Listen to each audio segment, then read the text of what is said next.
ఓటమి ఎరుగని చక్రవర్తి శ్రీకృష్ణదేవరాయల పట్టాభిషేక మహోత్సవానికి కడప జిల్లాలో ఉన్న బలిజ కులస్తులందరూ పాల్గొని ఘనంగా నిర్వహించాలని శ్రీకృష్ణదేవరాయల వంశీయులు ముగ్గురాళ్ల అమరప్ప కడప జిల్లా బలిజ సంఘం జిల్లా అధ్యక్షులు సగినాల శ్రీనివాసులు తెలిపారు.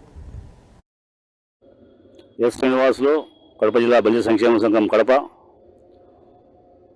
7/8/2025 మన గొప్ప రాజు ఓటమెరిగిన వీరుడు దేశ భాషలందు తెలుగు లెస్స అని తెలుగు ఔన్నత్యాన్ని చాటిన తెలుగు వల్లభుడు తన కొలువులో అష్టదిగ్గజాలను ఏర్పాటు చేసిన పోరాట యోధుడు అనేక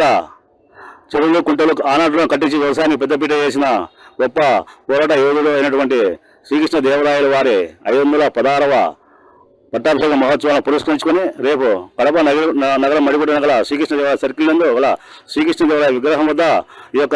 పట్టాభిషేక మహోత్సవాలను ఏర్పాటు చేయడం జరిగినది. కావున కడప జిల్లా బలిజ కులస్తులందరూ రేపు ఉదయం 10 గంటలకల్లా కృష్ణా సర్కిల్ నందు గల శ్రీకృష్ణ విగ్రహం చేరుకొని మన యొక్క ఈ యొక్క వేడుకల్లో భాగంగా అందరూ పాల్పంచుకోవాలని సౌనీయంగా కోరుచున్నాను.